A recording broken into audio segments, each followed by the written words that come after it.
BX1 +, l'invité de Fabrice Grosfilet. Voilà, notre invité aujourd'hui, c'est Latifa Haït Balla. Vous savez que cette semaine, on fait un petit tour de députés qui sont en train d'effectuer leur premier mandat pour faire un premier bilan avec eux. Latifa Haït Balla est députée bruxelloise pour le mouvement réformateur. Merci d'être avec nous. Petit exercice de présentation pour commencer. Je pense que vous êtes juriste de formation, que vous avez vécu un petit peu en Suisse, mais que vous êtes quand même à Bruxelles depuis un certain temps et que vous avez travaillé notamment pour les institutions européennes avant de vous engager en politique active. Est-ce que le résumé est correct ?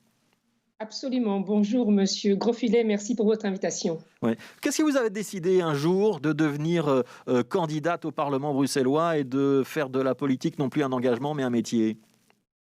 Écoutez, je pense que vous le savez, j'ai d'abord effectué effectivement toute une série d'engagements au niveau européen international.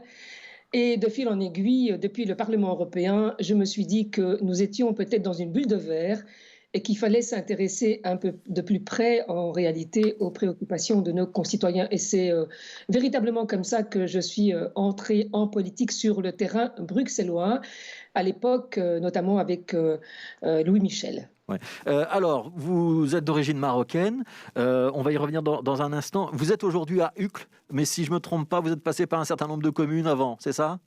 Non, je vis actuellement à Schaerbeek, mais effectivement, j'ai vécu à Uccle, où d'ailleurs ma fille est née. Ouais. Et vous avez fréquenté plusieurs communes en région bruxelloise, hein ? Oui, tout à fait. Ouais. Tout à fait. Alors, vous siégez en commission affaires générales, en commission du logement et aussi en commission égalité des chances et droits des femmes au Parlement bruxellois. C'est cette fameuse nouvelle commission qui a été installée pendant cette législature. Elle est importante pour vous, cette commission.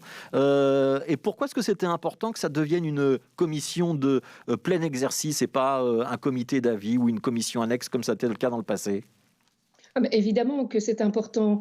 D'ailleurs, je me posais la question de savoir comment se fait-il que cette commission, il a fallu attendre seulement 2020 pour effectivement la mettre en place et lui permettre justement d'avoir des compétences qui soient à la fois de nature législative, qui soient aussi des compétences qui permettent d'effectuer le contrôle du gouvernement, mais aussi et surtout que ce soit une commission permanente et une commission qui puisse aussi faire l'analyse du budget dans l'ensemble des autres commissions permanentes et notamment pouvoir faire toute une analyse concernant la note de genre, puisque on le sait très bien, cette note évidemment a un impact et il est important que, en ce qui concerne la question liée à la fois à l'égalité des chances, mais aussi à l'égalité entre hommes et femmes, qu'il puisse y avoir une stratégie de gender mainstreaming de manière globale, mais aussi qu'on puisse y injecter un budget suffisant, ce qui évidemment n'était pas le cas jusque-là. Et donc évidemment, moi je me réjouis de siéger dans cette commission. Ouais, on vient de le voter, le budget. Est-ce que vraiment vous avez pu, par le biais de cette commission égalité des chances, pouvoir vérifier que la ventilation genrée, c'est-à-dire la répartition entre les politiques qui bénéficient aux hommes et celles qui peuvent bénéficier aux femmes et celles qui bénéficient à tout le monde, que cette répartition était équilibrée ? Vous avez pu faire ce travail de contrôle parlementaire-là dès le premier budget ou pas encore ? Alors, c'était extrêmement difficile puisque effectivement, il nous a été confirmé, puisque suite à certaines questions que nous avons effectivement posées au ministre-président et aussi à la ministre-présidente en COCOF, c'est tout simplement de nous dire qu'effectivement cet exercice a été extrêmement difficile pour cette année-ci et que donc seulement 20% en réalité du budget, ou en tout cas des politiques publiques, ont pu être analysées à travers le prisme budgétaire. Et donc, oui, effectivement, il manque 80% du travail qui n'a pas pu être fait cette année-ci, mais nous serons évidemment extrêmement vigilants pour les exercices à venir afin de garantir que cela puisse être effectif. Oui, donc il y aura des progrès à faire pour le budget de l'année prochaine, si je vous comprends bien. Un dernier mot sur cette commission. Il y a eu beaucoup d'agitation lors de son installation et beaucoup d'interrogations sur est-ce que des hommes parlementaires ont leur place dans cette commission ou pas. Où est-ce qu'on en est maintenant que cette commission est installée, qu'elle se réunit régulièrement? Les choses se sont apaisées?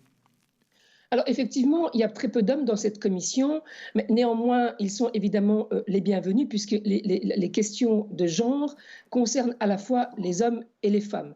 Et comme je l'ai dit en préambule, cette commission règle aussi les questions liées à l'égalité des chances. Donc, ses compétences sont un petit peu plus larges. Ouais. Alors vous êtes passé par le Parlement européen et vous avez un intérêt pour les questions européennes. On est en pleine interrogation sur le Brexit, donc la sortie définitive du Royaume-Uni de l'Union européenne, avec un certain nombre d'entreprises bruxelloises qui retiennent leur souffle et qui ne savent pas exactement ce qui va se passer à partir du 1er janvier. C'est une inquiétude pour vous aussi ?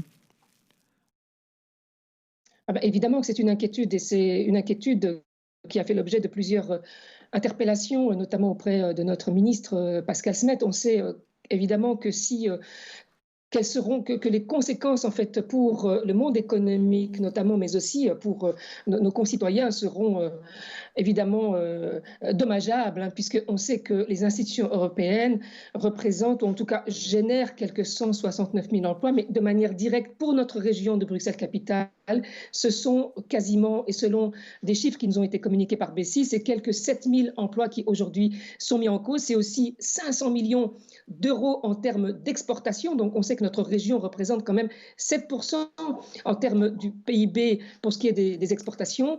Et donc bien évidemment, en première ligne, c'est le secteur automobile qui sera touché.